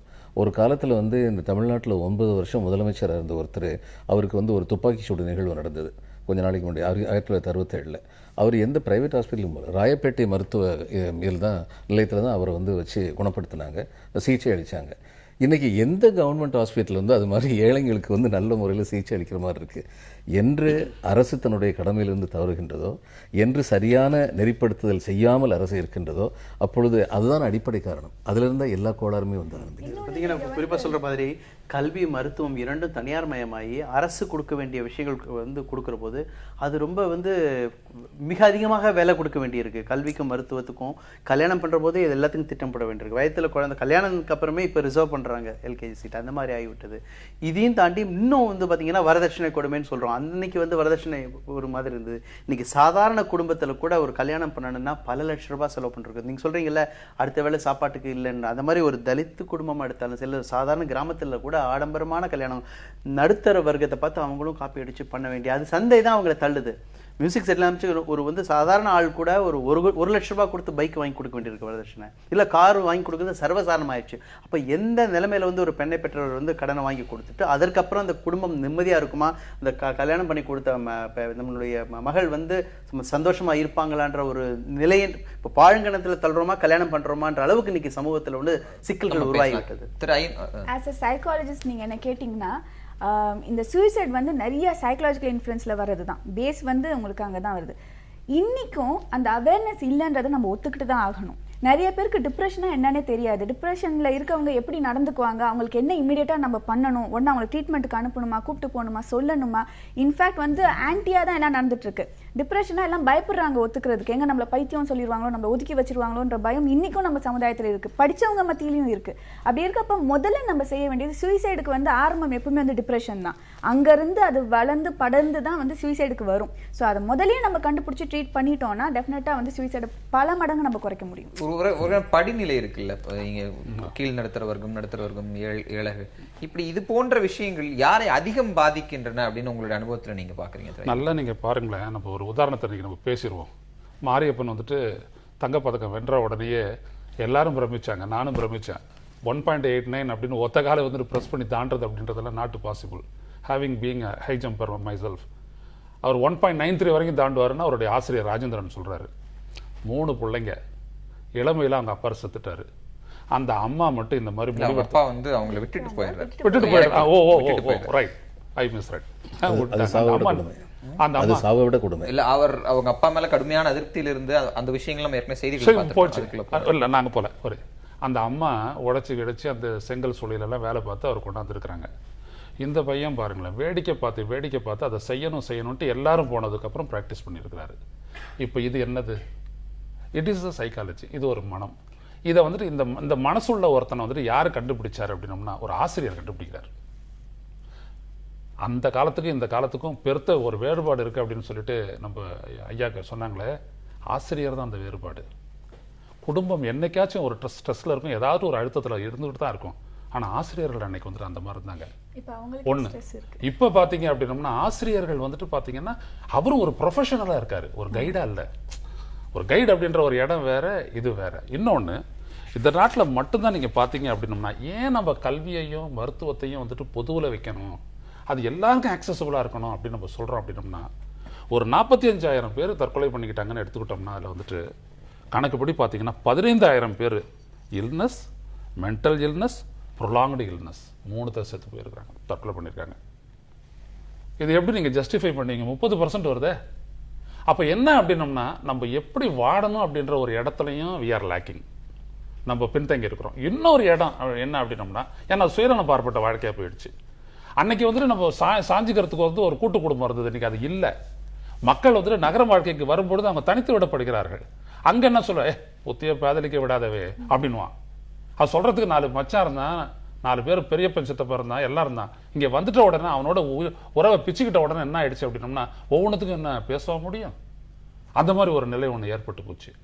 இதையும் நம்ம இங்கே வந்துட்டு கணக்கில் எடுத்துக்கிறணும். அது மட்டும் இல்லை, பல்வேறுபட்ட மக்களை வந்துட்டு நம்ம நகர வாழ்க்கைக்கு நம்ம கொண்டு வரோம். உதாரணத்துக்கு வளங்களை எடுப்பதற்காக இந்த சாதாரண இந்த பழங்குடி மக்களை எல்லாம் வெளியேற்றுறோமே, அவங்களுக்கு என்ன தெரியும்? இயற்கையோடு சார்ந்து வாழ தெரியும். அதோடு வரக்கூடிய வறட்சி போன்றவற்றையெல்லாம் சமாளிப்பாங்க. அவங்களையும் காப்பாற்றிக்குவாங்க, ஆடு மாடையும் காப்பாற்றிக்குவாங்க. பின்னாடி ஆடு மாடு இவங்களை காப்பாற்றும். இன்னைக்கு 4 ஆடு கொடுக்குறாங்கன்னா அந்த திட்டம் வந்துட்டு அதுதான் என் உயிர்னு சொல்லிட்டு இருக்கிற விவசாயிகள் ஏகப்பட்ட பேருக்கு தமிழ்நாட்டிலே இருக்காங்க. ஏன்னா அது குட்டி போட போது, அது ஏதாவது ஒரு தேவைன்னு வரும்போது ஒரு 5,000 ரூபாய்க்கு ஒரு கிடாவை விற்கலாம் அப்படின்ற ஒரு நிலையெல்லாம் இருக்கு, காப்பாத்திடுது. ஆனா அவனை அப்படியே பிரிச்சுட்டீங்கன்னு வச்சுக்கோங்க, அவனை இயற்கையிலிருந்தும் பிரிச்சிடுறீங்க, அவனுடைய கால்நடை உறவுகள்ல இருந்தும் பிரிச்சுட்டீங்க, அவனுடைய சமூக உறவுல இருந்து பிரிச்சுட்டீங்க. நகர வாழ்க்கையில கொண்டு வந்துட்டு வாழ்க்கைக்கு அவன் கொடுக்கறதுக்கு என்ன இருக்குது? உடல் ஆற்றல் தான் இருக்குது. திறனாற்றலை வளர்த்துக்க முடியாது. வளர்த்துக்கிறதுக்கான வாய்ப்பு கொஞ்சம் எஜுகேஷன் தேவை. அப்பதான் அந்த ஒகேஷனல் ட்ரைனிங்ன்றது இங்க வருது, இந்த புதிய கல்விக் கொள்கை உட்பட. அப்ப என்ன ஆயிடுது? அவன் வெறும் இந்த ஆற்றலை மட்டுமே பண்ணி எப்படி காப்பாற்றுவான்? ரெண்டாவது விஷயம், நம்முடைய சமூகத்துல இன்னைக்கும் வந்துட்டு நம்ம பெண்களை விட்டுட்டு சாவலாம், அவன் நல்லா கரையேறுவாங்க அப்படின்றதுக்கான நம்பிக்கை வாய்ப்பு இல்லைன்னு நினைக்கிறான். அது இல்லாட்டி அந்த பிள்ளைகளையே இழுத்து போட்டு சாவடிக்கிறான். இது மட்டும் இல்ல, நீங்க ஒரு பல்வேறுபட்ட நிலைகள் நீங்க சொன்னீங்களே, கொஞ்ச காலத்துக்கு முன்னாடி நடந்ததுன்றதுனால அதை சொல்றேன். அண்ணனுக்கு ரமேஷ்ன்றவர் என்ன சொன்னாரு? மாட்டிக்கிட்டவர் அவர் மட்டும்தான். ஆனா 3 பொட்ட பிள்ளைங்களுக்கும் சேர்த்து விஷம் கொடுத்துட்டு, பொண்டாட்டிக்கு விஷம் கொடுத்துட்டு இவரும் செத்து போனார். இது வந்துட்டு என்ன அப்படின்னா அனுதாபத்திற்குரியதல்ல, இது சமூகத்தினுடைய அந்த நாட்டினுடைய அவலம். இது இன்னைக்கு நம்ம வந்துட்டு அரசாங்கத்தை மையப்படுத்தி ஒரு வாழ்க்கையை வாழ்ந்து கொண்டிருக்கின்றோம். ஆனா அரசாங்கம் இதில் கவனமே செலுத்தவில்லை. அது வந்துட்டு ஒரு கிரைம் ரெக்கார்ட்ஸ் பெரோன்ற இடத்துல ஒரு ஸ்டாட்டிஸ்டிக்ஸா வாழ்ந்துட்டு இருக்கக்கூடிய அவனோட ரிஃப்ளெக்ஷன் வரவான நடவடிக்கையில ஐயா சொன்னார் இன்டகிரேட்டட் ரூரல் டெவலப்மெண்ட் பிளான். யார் அது கொடுத்தது? UN supported system. அந்த டெவலப்மெண்ட் அது வந்து மக்கள்கிட்ட சேரவே இல்லையே, மறைச்சிட்டாங்களே, தின்னுட்டாங்களே. அப்படி வரும்போது இந்த சாதாரண ஏழைக்கு என்ன பண்ணுவோம்? யார் கை தூக்கி விடுறது? அரசு வங்கிகள் வராது, கோஆபரேட்டிவ்னா பதிவு பண்ணி அது ஒரு அங்கத்தினராக இருக்கணும். இப்படிப்பட்ட ஒரு சாதாரண உடல் உழைப்பை மட்டுமே தரக்கூடிய ஒருத்தன் எங்க இருந்து இதெல்லாம் பண்ணுவான்? அப்போ கவனிக்க வேண்டியது என்ன அப்படின்னா, அந்த அரசு வந்துட்டு நாம சொல்லக்கூடிய திட்டம் இவங்களுக்கு சேருதா, இவங்களுக்கு சேரலன்னா தடுக்கிறது என்ன அப்படின்னு வரும்போது நம்ம we must question the entire working of the system. Working of the system. System is good. ஐயா போன்ற ஐஏஎஸ் அதிகாரிகள் நிறைய பேர் தான் இருக்கிறாங்க. ஆனா அடுத்து சரியா இல்லைன்னா என்ஃபோர்ஸ்மெண்ட். நம்ம இறுதி கருத்தில் கேட்கிற நேரத்தில் இருக்கிறதால கடைசி மனிதனுக்கான வாழ்வு உத்தரவாதம் அப்படிங்கிறது தான் இது போன்ற தற்கொலைகளுக்கு தீர்வாக அமைய முடியும். அந்த உத்தரவாதத்தை அரசு தரணும், அரசு இயந்திரம் தரணும், ஜுடிஷியரி தரணும், சமூகம் தரணும், பக்கத்தில் இருக்கக்கூடிய சக மனிதன் தரணும். அப்படிங்கிறது வந்து பொதுப்படியான வாதம். சற்று ஆழமான வாதமாக பார்த்தாலும் இந்த கடைசி மனிதனின் வாழ்வு எங்கெல்லாம் உத்தரவாதப்படுத்தப்பட்டிருக்குன்னா மேற்கத்திய நாடுகளை உதாரணம் காட்டுறாங்க. அந்த உதாரணத்தை இந்திய சூழலோடு ஒப்பிட்டு பார்ப்பது சரியா? நிச்சயமா சரி. ஏன்னா இந்திய சூழல் இதுக்கு முன்னாடி வந்து இப்போ நீங்கள் இந்த தற்கொலைகளுக்கெல்லாம் அடிப்படை காரணம் இன்னொன்று பார்த்தீங்கன்னா மன நிறைவு இன்மை. அந்த மன நிறைவு இன்மையினால தான் பணக்காரங்களும் தற்கொலை பண்ணுறாங்க, ஏழைங்களும் தற்கொலை பண்ணுறாங்க. இந்த நாட்டில் வந்து அந்த காலத்தில் மன நிறைவு இருந்தது. யார் எந்த வேலை பார்த்தாலும் அதை உண்மையாக செஞ்சாங்க, உருத்தோடு செஞ்சாங்க, அந்த வேலையை பற்றி அவங்க பெருமைப்பட்டாங்க. இன்றைக்கி அந்த மாதிரி வேலையை பற்றி பெருமைப்படுறதுக்கான ஒரு சூழ்நிலை இல்லை. என்றைக்கு வந்து உங்களுக்கு வந்து ஓட்டைகள் வந்து ஒரு நடைமுறைப்படுத்தும் போது ஆரம்பிக்குதோ அதுக்கப்புறம் வந்து ஓட்டைகள் தான் பெருசாகிக்கிட்டே இருக்கும். போய் சேர வேண்டிய இடத்துல ஒரு காலத்தில் வந்து நெல்லுக்கு பாஞ்சிட்டு புல்லுக்கும் ஆகுமாம் அங்கே பொசிந்துன்னு சொன்னோம். இப்போ புல்லுக்கு மட்டும்தான் பாயுது, நெல்லுக்கு போகவே மாட்டேன்றது. இப்படி இருக்கும் பொழுது நீங்கள் அரசுடைய நடைமுறையில் மாற்றம் கொண்டு வந்தாலுடைய நடைமுறைங்கிறது வந்து என்ஃபோர்ஸ்மெண்ட் மட்டும் இல்லை, அவங்களுடைய திங்கிங் ப்ராசஸ். ஏழைகள் இந்த நாட்டின் உரிமையாளர்கள். அந்த அவர்கள் ஏழைகளாக இருந்து கொடுக்கின்ற ப்ரொடக்டிவிட்டினால்தான் மற்றவர்கள் வசதியாக வாழ்கின்றார்கள். இது வந்து ஒரு அரசு உணரணும், அந்த அரசு மற்றவங்களுக்கு உணர்த்தணும். இன்றைக்கி நமக்கு அரசு வந்து தமிழ்நாட்டை மட்டும் சொல்லலை, இந்தியாவில் எந்த மாநிலத்தில் நீங்கள் பார்த்தீங்கன்னாலும் மிகச்சில மாநிலங்கள் தவிர, திரிபுரா மாதிரி மிகச்சில மாநிலங்கள் தவிர மற்ற எல்லா மாநிலங்களிலுமே வந்து ஆள வந்தவர்கள் வாழ வந்தவர்களாக இருக்கின்றார்கள். அது மாறணும். அதை மாற்றக்கூடிய சூழ்நிலைக்கு வந்து என்ஜிஓக்கள் இவங்கள்லாம் வந்து பாடுபட்டுக்கிட்டு இருக்கிறாங்க. இன்னும் மக்கள் விழிப்புணர்வு வரணும். இது ஒரே ஒரு இதனால மட்டும் வர முடியாது. ஐயா சொன்ன மாதிரி எனக்கு தெரியும் எத்தனையோ பேர் வந்து ஐஏஎஸ் ஆஃபீஸர் மட்டும் இல்லை, பியூனில் எத்தனையோ பேர் நாணயமாக இருக்காங்க. ஆனால் தனி மனித நாணயத்தினால் ஒரு அரசு எந்திரம் மாறிவிடாது. அரசு எந்திரமே கண்டிப்பாக எனஃப் இஸ் எனஃப் அப்படிங்கிற அந்த தன்னிறைவு, எனக்கு போதும், இந்த இடத்துல நான் இருக்கேன், போதும், அடுத்தடுத்த கட்டங்களில் போகிறோம், ரொம்ப இயல்பாக வாழ்க்கை நகர்த்தி போகிறதை தாண்டி ஒரு 10 ஆண்டுகள் இதை அடைஞ்சிடணும், 20 ஆண்டுகளுக்குள்ள இதை அடைஞ்சிடணும் அப்படிங்கிறதெல்லாம் தாண்டி 5 வருஷத்துல இதை அடைஞ்சிட்டா என்னங்கிற அந்த ஒரு ஃபாஸ்ட்னஸ், அது எப்படி டேர்ம் பண்ணது கூட எனக்கு தெரியல. அந்த எண்ணம் எதனால் உருவாக்கப்படுகிறது? என்னுடைய நண்பர் பேராசிரியர் வந்து பாடம்ல இதழில் எழுதுகிற போது சொல்லுவார், குளோபலைசேஷன், இந்த மார்க்கெட் எக்கானமி வந்து ஒரு சுனாமி போன்று, அதுலேருந்து யாருமே தப்பிக்க முடியாது. எப்படி 2ஆம் உலகப் போர் வந்து ஒரு வரலாற்று நிகழ்வோ, இன்றைக்கு இருக்கிற இந்த குளோபலைஸ்டு சந்தை பொருளாதாரத்தில் உச்சக்கட்டத்தில், தகவல் தொழில்நுட்பம் வந்து உச்சக்கட்டத்தில் இருக்கிறதோ, இந்த சந்தை பொருளாதாரம் உச்சக்கட்டத்தில் இருக்கின்றது. இதுலேருந்து யாருமே தப்பிக்க முடியாதுன்னு சொல்கிறாங்க. இப்போ ஜப்பானில் தான் அதிகமாக, ஜப்பான் ஃபின்லாண்டில் கூட அதிகமாக தற்கொலைகள் இருக்கிறதா சொல்கிறாங்க. அப்போது இந்திய சராசரியை விட ஜப்பானில் அதிகமாக இருக்கிறது. இத்தனைக்கும் வளர்ந்த நாடு, எல்லா விதமான விஷயங்கள் இருக்குது. அப்போ அந்த அளவுக்கு அங்கே மன அழுத்தங்கள் இருக்கிறதுன்னு தெரிகின்றது. அப்போது இதில் ஆனால் ஜப்பானில் இருக்கிற தற்கொலைகளுக்கும் இந்தியாவில் இருக்கிற தற்கொலைகள்லையும் நம்ம வந்து எதனால காரணிகள் வந்து மாறுபட்டு இருக்கலாம். அதுமாரி கேரளாவில், புதுச்சேரியில், தமிழ்நாட்டில் அதிகமாக இருக்கிறது. பஞ்சாப், வட மாநிலங்களில் குறைச்சலாக இருக்கிறது. அப்போ ஒவ்வொரு மாநிலத்துக்கும் வேறுபடுகின்றது. இதில் வந்து நீங்கள் சொல்கிற மாதிரி பல்வேறு காரணிகள் வந்து எனக்கு ஒரு மனிதனை வந்து தற்கொலை தூண்டுகிறதுனா அதில் வந்து இயற்கை காரணங்கள் எவ்வளவோ இருக்கலாம். அதை தாண்டி செயற்கை காரணங்கள்னு வர்றபோது இந்த மேனுஃபேக்சர்ட் பாவர்ட்டின்னு சொல்லுவோம் இல்லையா, ஏழ்மைக்கு தள்ளப்படுகின்றது. இந்த பொருளாதார மேடு பள்ளங்கள் ரொம்ப அதிகமாகி கொண்டிருக்கிறது இல்லை, அதை பார்க்குற போது கம்பேரிட்டிவ். அப்போ இந்த சந்தை பொருளாதாரம் எல்லோரையுமே பேராசைப்பட வைக்கின்றது, அபிலாஷிகள் கொண்டு வருது, முன்னேறணும்னு நினைக்கிறாங்க. நான் கடந்த முறை கூட பேசுகிற போது சொன்னேன், சாதாரண மக்களுக்கு கூட எல்லா விஷயங்களும் வெளிப்படையாக தெரிகின்றது. அப்படி இருக்கும் பொழுது இந்த சந்தை பொருளாதாரம் வந்து அவங்களுக்கு தன்னம்பிக்கையை அளிக்காமல் சந்தையை நம்ப சொல்கின்றது. அரசும் வந்து எல்லா மக்களையும் நீங்கள் சந்தையை நம்புங்க, சந்தையில் தான் தீர்வு இருக்குன்ற சொல்கிற போது நான் சொன்ன மாதிரி இந்த மன அழுத்தங்கள் அதிகமாக போகின்றது. இந்த லைஃப் ஸ்டைல் ரிலேட்டட் வாழ்வு முறை தொடர்பான நோய்கள் அதிகமாக போகுது. இதில் வந்து முக்கியமாக இந்தியா போன்ற நாடுகளில் என்ன தவறு பண்ணிட்டு இருக்கோம்னா, ஏற்கனவே வந்து பார்த்தீங்கன்னா மக்களுடைய மருத்துவம் தனியார் கையில் போயிடுச்சு. மருத்துவத்தில் முதலீடு இல்லை. அதுவும் பார்த்தீங்கன்னா தடுப்பு மருத்துவம், ப்ரிவென்டிவ் ஹெல்த் கேருக்கு ரொம்ப குறைச்சலான முதலீடு இருக்குது. அதுலேயும் பார்த்தீங்கன்னா மனநோய் தொடர்பான நோய்கள் அதிகமாகி கொண்டிருக்கிறது. அதில் குடியும் ஒரு பெரிய காரணியாகி கொண்டிருக்கிறது. இந்த மனநோய்க்கான முதலீடு, அதற்கான மருத்துவர்கள், அதற்கான மனித வளம், இது எல்லாமே மிக மிக குறைவாக இருக்கிறது. அதனால் எதிர்காலத்தில் இந்த புள்ளி விவரங்கள் மிக அதிகமாக போக போயிட்டுருக்கின்றன. அதனால் அதிகமாக மனநோய் தொடர்பான விஷயங்களுக்கு வந்து நம்ம அதிகமாக கவனம் செலுத்த வேண்டியிருக்கிறது. அதாவது இது எட்டாது அப்படிங்கிற உணர்வு அதிகரித்து கொண்டிருக்கும் போது அது ஒரு கட்டத்தில் டிப்ரெஷனா மாறி அது தற்கொலைக்கு போகும். அப்படிங்கிற அந்த இடத்துல ஹியூமன் வேல்யூஸ்க்கான பயிற்சியும் தேவைப்படுது. அது எந்த இடத்துல எப்படி வழங்கப்படலாம் அப்படின்னு நினைக்கிறீங்க? ரொம்ப சுருக்கமா. எனக்கு தெரிஞ்சு சின்ன வயசுல இருந்தே, குழந்தை பருவத்துல இருந்தே இதை நம்ம சொல்லி கொடுக்கணும். மோஸ்ட்லி ஸ்கூல் எஜுகேஷன் சிஸ்டம்ல கொண்டு வரலாம். நான் சொன்ன மாதிரி ப்ராப்ளம் சால்விங்கா இருக்கலாம், இல்ல வந்து அவுட் ஆஃப் பாக்ஸ் திங்கிங்கா இருக்கலாம், கிரைசிஸ் மேனேஜ்மெண்ட்டாக இருக்கலாம். இதெல்லாம் வந்து நம்ம அப்போயே சொல்லி தரலாம். இன்னொன்று WHO என்ன சொல்லியிருக்கு, 2020 உலகத்திலேயே மிகப்பெரிய பிரச்சனை வந்து டிப்ரெஷனாக வரப்போகுது. அப்போ நம்ம இப்போவே அதை வந்து எதிர்கொள்றதுக்கு தயார் நிலையில் இருக்கணும். ப்ரிவென்ஷனும் நம்ம வச்சுக்கணும், அவேர்னஸும் நம்ம கிரியேட் பண்ணணும், ட்ரீட்மெண்ட் ப்ரொசீஜர்ஸும் என்னன்றதை மக்களுக்கு தெரிவிச்சிருக்கணும். அதில் நம்ம நாட்டில் வந்து அந்த டேபு வந்து ரொம்ப ஸ்ட்ராங்காக இருக்குது. அப்படி ஒத்துக்கவே மாட்டேன் அப்படின்றது, அதை நம்ம பிரேக் பண்ணணும். மீடியா வந்து ரொம்ப பவர்ஃபுல்லான ஒரு மீடியம். இந்த இடத்துல வந்து நம்ம அவங்களுடைய சப்போர்ட் எடுக்கலாம். ஸோ டெஃபினட்டாக மீடியா நினச்சா இதை வந்து ரீச் பண்ண வைக்க முடியும்.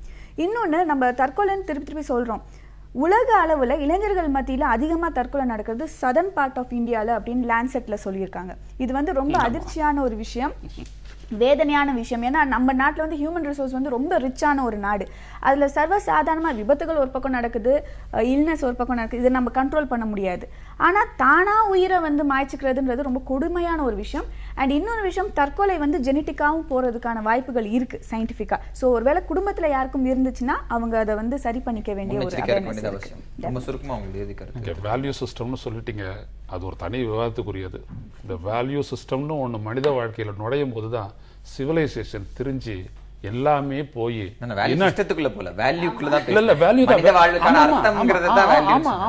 தன்னை தாண்டி, உயிரை தாண்டி எந்த மிருகமும் தற்கொலை பண்ணிக்கிறது இல்லையே, மனிதன் ஏன் பண்ணிக்கணும்? அப்போ இங்க என்ன அப்படின்னா, மனிதன் இன்னொருத்தனை சார்ந்து வாழக்கூடிய மனப்பான்மை கொண்டவனாக இருக்கிறான். ஆனா இந்த சமூகத்தினுடைய உளவியல் என்ன அப்படின்னம்னா, உதவி செஞ்சாலே நம்ம இழப்போமோ என்று நினைக்குது. எனக்கு உதவிக்கு யாரும் வரமாட்டாங்கன்னும் போது நான் மனதை இழக்கிறேன். அப்ப என்ன ஆயிடுது? ஒண்ணு. ரெண்டாவது விஷயம், இதை உறுதிப்படுத்தின ஒரு கூட்டு வாழ்க்கை நம்ம கிட்ட இருந்துச்சு. நான் கூட்டு குடும்பம்ன்றதை மட்டும் சொல்ல, ஒரு கூட்டு வாழ்க்கை, அதான் சமூக வாழ்க்கை, கிராம வாழ்க்கையா வந்து பின்னாடி வந்துட்டு நாகரிகமா வருது. அந்த கூட்டு வாழ்க்கையில தான் பாதுகாப்பு அடங்கி இருக்கிறது. இந்த கூட்டு வாழ்க்கையை புறக்கணிக்கக்கூடிய எந்த வாழ்வியல் முறையும் நம்மை அந்நியப்படுத்திவிடும், சுயநலத்திற்கு தள்ளிவிடும். அதுவே தற்கொலைக்கும் காரணமாக. நேரம் ரொம்ப குறைவா இருக்கனால வாழ்த்துக்கள். நன்றி. மீண்டும் ஒரு நேர்பட பேசாமல் சந்திக்கிறோம்.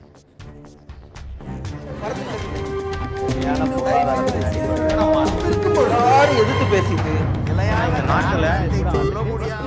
வழியை